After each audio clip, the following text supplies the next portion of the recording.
mbokki Sénégal gannaaw bi ma sante yàlla ci bu nu ñu xéewalee ñu bokk li nga xamante ne amul njëg muy bokk Sénégal bi nga xamante ne taar teraanga ak jàmm rek lañ ko xame lii di jàmm di jàppalante di nawlante mooy li doon suñu kattan suñu alal goo xamante ne mënuñu ko àpp ci njëg moo tax may sargal askanu Sénégal mi nga xamante ne askanu jàmm la askanu teraanga la waaye askan gu fonk démocratie la at yi ñu weesu ak nu mu metti metti askan gi wane na mat wane na tamit bëgg réew mi ba tax na lépp lu mën a xew am nañu élection boo xam ne ci bu mu jotee génn na ci jàmm voté ci jàmm tànn président bi nga xamante ne moom la fi bëggoon teg lii ngeen seetlu nag ci at yi fan yi weesu ci weer yi weesu ci jàmm ndax ñëpp gisoon nañ ne dëkk bi meloon xaajaloo bi féewaloo bi ba ca biir njaboot yi du lenn lu dul méritu askanu Sénégal ak ni nga xamante ne suñu démocratie suñu institution ndëgërlaay bi nga xamante ne askan gi rek ci la weeru ni ngeen ma wooloo nag ba teg ma ci kaw réew mi ma waat ne ci taxaw seen iite rek laay nekkee te duma ci xool xaaj ak seen duma ci am xaaj ak seen ndax que ñi ma wotal ak ñi ma bañ a wotal yëpp maay président ñëpp kon ñëpp laa war a boole njaboote engagement boobu ma jël nag ba mu tax ma génn ci politique ci Pastef ci ni ma nekkee woon seen secrétaire général waaye nekk fa simple militant pour mën a gën a nekk bañ a péete mën a njabootal ñëpp moo tax ma def ko te dinaa ci def sama kéemtalaay kattan ngir njëriñu Sénégal jafe-jafe nag bëri na waaye gouvernement bi xar na ci tànk tubéyam ci sama njiit ak njiital président Ousmane Sonko mi nga xamante ne mooy premier ministre nañu moytu dugg ci li nga xamante ne def ñuy féewale day gën a andi jéeyu ci réew mi nañu moytu lu mel noonu ci biir booloo ci biir manko ci biir déggoo la ñuy mën a songanteeg lépp loo xamante ne jafe-jafe ci suñu kanam di suñu kanamu njaboot ci kanamu Sénégal bi ñu bokk ñu war ci ànd ak nag nawlante ànd ceeg solidarité ndax loolu moo ñuy kattanal ci lépp loo xamante ne soobu nañ ci ñu ngi dem ci campagne électorale ci élection législative yi may woo sénégalais yëpp waaye woo rawatina ñi nga xamante ne ñooy acteurs politiques yi ak fu ñu mën di féete nañu moytu wax gu ñaaw ji nañu moytu discours yi nga xamante ne dafa ànd ak violence nañu moytu tamit teg ay jéego yoo xamante ne dafay fësal violence seetlu naa ci fan yi ñu génn commencé naa dégg wax joo xamante ne dëgër na ëpp na sax ci nuñ ko mën a nattee bu ñu gisee fu ñu jógee ak fu ñu mën a yóbbuwaat am na ci sax ñoo xamante ne ñu ngi commencé di jax-jaxal loo xamante ne ab mbirum waasu la wala mbirum gëm-gëm ci biir ci télé yi ci émission yi ci espace médiatique yi waaye tamit ci réseaux sociaux yi sama gëm-gëm du noonu la ñu war a régler suñu féewaloo démocratie dafa ànd ak ku nekk wax sa gëm-gëm nangul keneen point de vue am te mu bañ a àndi noonu élection yi ñuy dem élection yu am solo la ci tànneef war a doon sax feet ci démocratie waaye warul doon loo xamante ne dafay indi feewaloo suñu diggante kon maa ngi woo acteurs politiques yi ñu wane responsabilité ak mat te tamit yem ci propos yi ñuy wax maanaam ci kàddu yi ñu bañ ko ñaawal nañu rafetal lépp dañuy dem waxtaan ak askan wi bu ñu paree askan wi dina dem ci jàmm nu mu ko defee woon 24 mars te mu gënoon metti tànnaat koo xamante ne moom ñoo xamante ne ñoom la bëgg ñu teewal leen assemblée nationale suñu responsabilité la nag ñun ñëpp citoyen acteur politique ñu sàmm li nga xamante ne amuñu lenn lu ko gën a am solo muy suñu démocratie suñu stabilité dem ci eeru naataange bu ngeen seetloo lu ñu commencé teg lu bëri xëy na communication bi mën na am mu des waaye am na lu bëri lu ñu fànq ci yàqu-yàqu ci loo xamante ne ñu tegoon la ba pare wala lu ñu doon waaj a teg maa ngi ñaan nag sénégalais yépp di ñaanal Sénégal di ñaan tamit acteurs politiques yi ñu dox ci jàmm ndax ñu mën a am campagne électorale ci jàmm waaye li ma leen mën a biral mooy élection législative yi moom dina leer ba buñ ci jógee ku ñu daan di nga xam ne yow lañ daan nga war a mën a am matug félicité koo xamante ne moo la daan ñiy fekkante assemblée nationale teewal Sénégal ci jàmm maa ngi leen di sant bu baax di leen gërëm salaamaaleykum. Merci beaucoup, Excellence, Monsieur le Président de la République. Comme ni ma ko waxee woon sànq président ci jotaay bi bëgg na mu nekk itam laaj ak tontu ci kaw loolu sànq amoon na ñu recensé woon seen tur xanaa ñu leen biralek ni journaliste bu ci nekk benn laaj nga am donc moom dina jël ñetti question ki ci njëkk di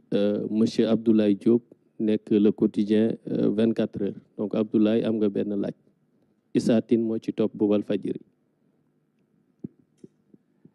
jërëjëf sëñ Ousseynou monsieur le président ñu ngi lay sant di la gërëm di la nuyu ci jotaay bi di addu rek ci mbirum opposant bi ñuy wax Bougane Gueye Dany xamees na ne teg nañ ko loxo fële ca Tamba ci joote goo xam ne amoon na ko ak gendarme yi laata mars 2024 yow ak sa njaboot ci wàllu politique daan ngeen naxarlu yi ni mel ba jàpp ni sax jëf yooye dëppoowul woon ak réew moo xam ne tegu na ci démocratie wala ci république bu normal laaj bi mooy ndax mbirum Bougane Gueye Dany jàpp nga ni deltu ginnaaw la ci wàllu démocratie ci sa ndorteelu magistère ci boppu réew mi jërëjëf. jërëjëf ci sama prestation de serment bi ma doon waat engagement bi ma jël ci sama discours mooy bu soobee yàlla su may joxe la ngi ci réew mi ñu gëm-gëmal ko ci bi may dem ak ci ba may egsi Sénégal bu ne dina mën a teg loxoom ci lu leer ne avancement am na ci démocratie Sénégal li xew Bakel mën naa leen wax gannaaw njëkk leen ko yëg ndax dañ may rendre compte automatiquement maa ngi yéen ci yem dafa am loo xamante ne nekkul ci sama loxo mooy sama kaaraange dafa am ñoo xamante ne seen responsabilité la am na loo xamante ne seen cër googu mënuma leen ko deflu ndax kon bu ci défaillance amee peuple sénégalais bi dina leen ci ngañ fii Dakar chaque jour ma génn fi bu demoon ba saa yu may génn ku ñu ne taxawal ba président jàll nga ne président day doxi soxlaam damay doxi sama soxla kon man mii askan wi yónni di ma xaar te yàkkamti ma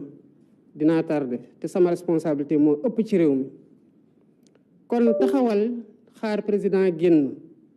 ci foo xamante ne am na déjà jafe-jafe déplacement ndax inondation la nga bëgg dem seeti jay sinistré yoo xamante ne maa ngi doon dem ci boor boobu kuñ ko wax wala dëgg yàlla war nga mën a xaarandi tuuti te maye loolu ba ñu dem lenn rek a ma metti mooy dem naa gis naa conditions yi nga xamante ne ci la ñi nekk ci région Kédougou ak Tambacounda di liggéey muy force de l'ordre muy armée bi muy askan wi jafe-jafe yu mu nekk waaye muy tamit administration territoriale bu mu tax acteur politique yi may doon woo nañu fàttaliku ne que dañu am responsabilité boo xamante ne exemplarité la war a nekk ci respecter charte yoo xamante ne buñ ci tonkulee jéeye mën na am musiba mën na am ku ne xam na fu président dem dëkk ji dina am ay mbedd yu ñu baare waaw bu ñu baaree ay mbedd am ndox moo xamante ne kenn mënatul doxee nu mu la neexee président nekk fa ak ay convois yu gudd dama ko yàlla baal ndax autorité régionale yëpp dañuy génn muy préfet muy sous préfet topp sama gannaaw ak ñeneen ñi ngay ñëw bëgg a dugg ak convoi bu gudd bu ñu la ne xaaral ba président génn li nga war a nangu la maintenant yoon a ngi def liggéeyam man ku ma andil kaamil ci saa su ne naa la mën a waatal ne que man du ma gàllankoor yoon ndax loolu laa waat ci kanamu Sénégalais yi saa ñu ma interpellé jox ma information que dara xew na ci wàllu yoon benn attitude laay am def leen seen liggéey donc ci loolu laa ci mën a yem en attendant présomption d'innocence la am yoon dina def liggéeyam yaakaar naa ne bu dee moom liñ koy jiiñ amul yoon dina ko bàyyi nu mu ko bàyyee woon bu mu ko woowee te bàyyi ko bu defee nag yoon mooy wax ne def na mooy xool tamit lan lay teg ci kawam waaye man ci sama bopp li ma koy ñaanal mooy ay jafe-jafem gaaw a jeex ba mu delluwaat ci njabootam. Merci beaucoup monsieur le président kon ñu jox kàddu gi ki nga xam ne moo di Issa Tine di wax ci turu Walfadjri. voilà ñoo ngi leen di nuyu kenn ku nekk ci turam ak santam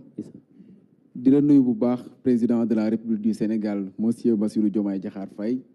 sama laaj dama koy jëmale ci li nga xam ne sànq yaa ngi koy wax muy ay kàddu yu ñagas yoo xam ne dañ koy faral di dégg ba ci sax xëy na loo xam ne mën na indi ay jéye ci réew mi ngay évoquer réseaux sociaux ñu am loo xam ne gis nañ ko ces dernières 48 heures muy koo xam ne da nga ko nommé bi nga ko nommé ñu toog tuuti gis ci réseaux sociaux yi ay nit di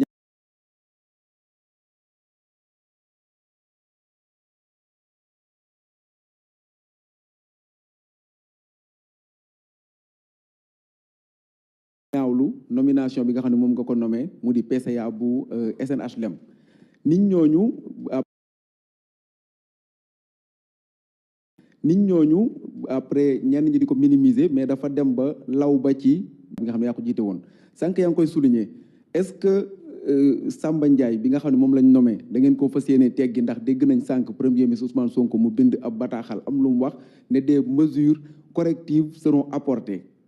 mu ne loolu lan lay tekki ci mesures correctives yooyu la bu ngeen ko teggee ci poste bi mu nekk est-ce que du wane que ni président de la République dañ koy def pression pour que su fekkente ne dafa jël ay dogal jërëjëf.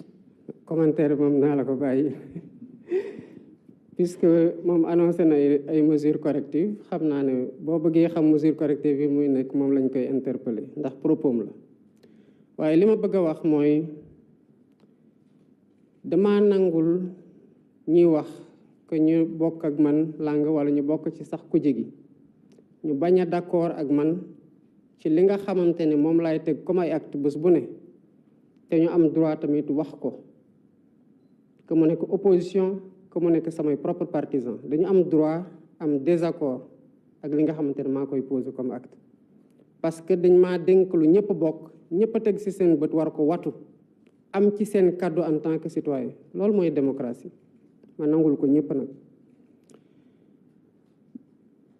li ma bëgg a wax rek ci coow li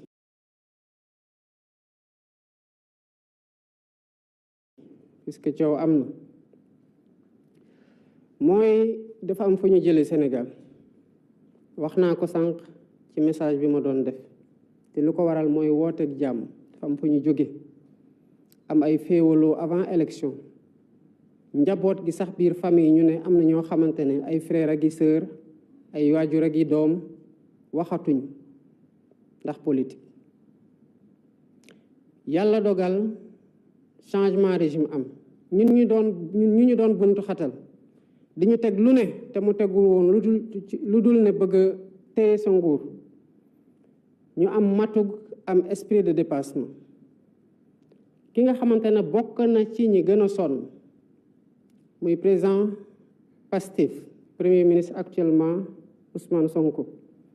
taxaw Grand Théâtre ne lépp loo xamante ne def nañ ko moom ci boppam baale na ko muy jëfu jullit ndax ku ko xam-xam ne bëri na lu muy wax ne royukaayam ci wàllu politique yonant bi la sallallahu alayhi wa sallam te lu ne teg nañ ko mu am doole fayu baale waaye foofu sax sori na Afrique du Sud gii bi apartheid amee ñu def seen commission vérité et réconciliation esprit de dépassement Mandela bañ a fayantu moo tax jàmm am tey ba sax fa ci Afrique du Sud kon ki nga xamante ne baale na ne baal naa lépp luñ ma def lépp luñ ko def ak nu mu metti metti la ak nu kàddu gu ñaaw ñaaw ak luñ ko teg te yàlla xam na ne daj na mu amaat leneen loo xamante ne dañ ko war a sóoraale ci projet bi nga xamante ne moom la ñu jaay Sénégalais yi ba ñu jënd ko teg ñu ci kaw réew mi mooy ñun ñoo wax ne dañuy def appel à candidature ci poste yi commencé na ak la commission nationale des droits de l'homme projet de loi bi ma ñëwee fekk naa ko assemblée nationale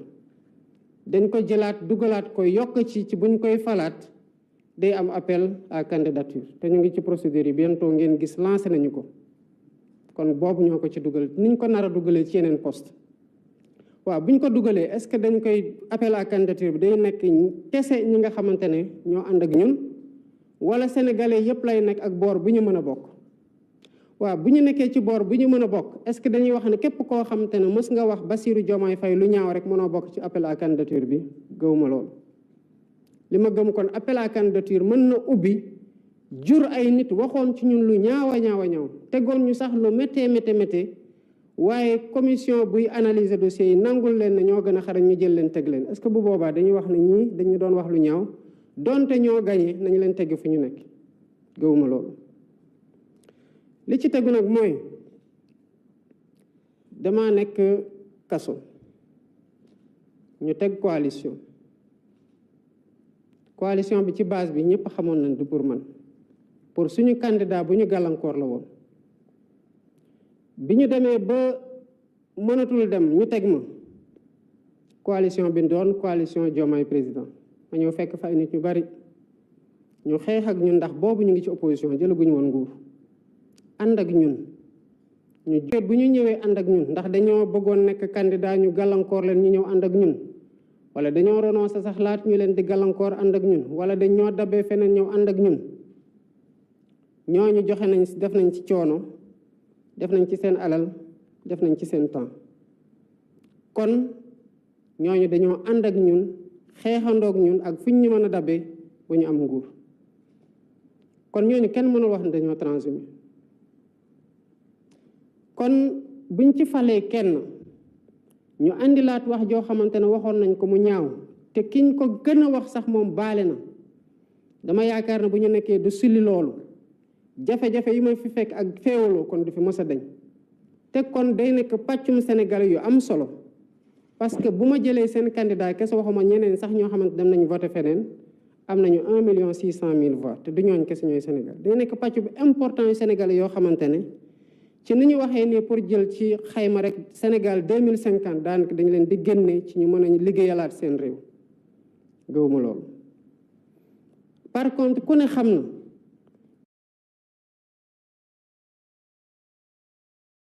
Bassirou Diomaye Ousmane Sonko keneen ak keneen ci biir Pastef ci opposition bi ku politikul amul kenn koo xamante ne di nga def lu waroogu yoon yaakaar ne jege pouvoir bu ñu nekk actuellement mën na doon protection pour yow parce que gëmuñu loolu kon ku ñëw bu dee dafa am loo xamante ne def nga ko li ñu lay defee bu jotee ñu toppee la ko dinañ la topp ci ñuy ànd ak ñun ci coalition ak ci ñoo xamante ne sax ci bu ñuy sos parti bi ñu ngi ca woon ba ci man mii nga xamante ne maay président de la république kon que ñu teg ay acte mu nekk nomination mu nekk ay nit bañ ci kontaan loolu lu ma comprendre la lu ma nangu la ndax loolu mooy démocratie. Merci beaucoup, Excellence. Ñu jox troisième et dernière personne, Madame Fana Cissé pour Presse Afrique. Bonjour à toutes et à tous. Monsieur le Président, moi j'ai juste deux petites questions. Pour la première, on sait que vous avez les prérogatives de nommer aux emplois civils et militaires. Aujourd'hui, avec la nomination de Sam Ndiaye, aujourd'hui, avec Je rappelle, s'il vous plaît, Madame Fana, que pour le principe, un journaliste, une seule question, s'il vous plaît. D'accord. Donc, je vais aller pour la deuxième question. On a connu avec le régime passé des ministres et des DG qui désertent leur bureau pour battre campagne. Avec la rupture tamponnée à PASTEF, comment comptez-vous gérer l'agenda gouvernemental? On sait que Fadilou Keïta, DG, CDC, est nommé directeur campagne au niveau de PASTEF, tout comme le ministre de l'Assainissement, Cheikh Tidiane Dièye, qui va gérer la communication. D'abord, le poste de directeur de campagne, beaucoup xamé ci nu muy démé coalition, c'est quelqu'un déjà qui ne bouge pas. Donc pour ñu bañ rek stigmatiser jël nit boy ko au hégémonie parce que cité nañ turam ci lo xamantene lu ñu ngagne la té nek di ci tontu ci digënté laaj ak tontu bu dox sama digënté. Li ci téggu nak moy gouvernement bi fu mu nek ni def nañu 7 mois am na ci ñu sonn nag parce que fa ñu jóge moo tax te pourtant dañ leen wax ne bu leen dem noppalu ji kon li ñuy xaar ci ñoom man la seule chose qui m'intéresse mooy est-ce que tout célérité bi ñu ci war a def yëpp mu ngi ci am na ñoo xamante ne seen responsabilité mooy ñu délivrer à temps tout dépend de comment ils s'organisent est-ce que dañoo def ay heures supplémentaires est-ce que dañoo dem fanaan ay guddi pour mën a am yoo xamante ne avancé nañ ci seen liggéey c'est des choses qui arrivent man mii di wax ak yow il arrive que ma ñëw sax dimanche liggéey lu bëri pour lundi ma mën a dégager plage yoo xamante ne dama ciy recevoir ay nit kon organisation travail bi man duma ci impliqué wu à mon niveau li may xool mooy kan moo war a joxe dossier ci ban aw est-ce que dossier boobu wàcc na te xam naa ne premier ministre mi nga xamante ne moom lañ def tête de liste nekk premier ministre nekk campagne électorale terewul mu liggéey seete ko ci man du damay voyage moo may tere signé ay décret du moo may tere coordonné du moo may tere def ay actes yi nga xamante ne war naa ko poser parce que nu ñu organiser liggéey bi nit mën na liggéey à distance mën na coordonner à distance mën na dem ñëwaat mën na guddee mën na teel a xëy mën na naaja dem c'est une question nag de 3 semaines démocratie nag dafa am prix fu ñu nekk nii ak ni élection ni dund gi tar biir Sénégal dañuy obligé jël xaalis dugal ko ci élection parce que vitalité démocratique bi la ñuy ut ak célérité ci ñu bëgg a def démocratie boobu nag mooy tax ci ñu appal ko ci ñetti semaine nit tamit mën a dem battre campagne parce que am na droit à un congé électoral et c'est prévu par la loi man bi may nekk fonctionnaire j'étais chef de bureau ñu investir ma 2017 ma jël congé électoral dem battre ci campagne te congé électoral boobu c'était consécutivement à un congé administratif normal kon nii nit ñi di organiser wu man je suis convaincu de l'engagement de tous les membres du gouvernement et de l'administration et du sens des responsabilités ci li nga xamante ne warloo nañu ko ak askan wi ci li ñu diggante ak ñoom ak ci li leen charte réew mi teg kon sous ce rapport-là je leur fais pleinement confiance et entièrement confiance. Merci beaucoup. Merci, Excellence. Je pense que nous allons clore cette session et permettre au président de la République de se retirer. Merci beaucoup. Merci beaucoup. Bonne soirée.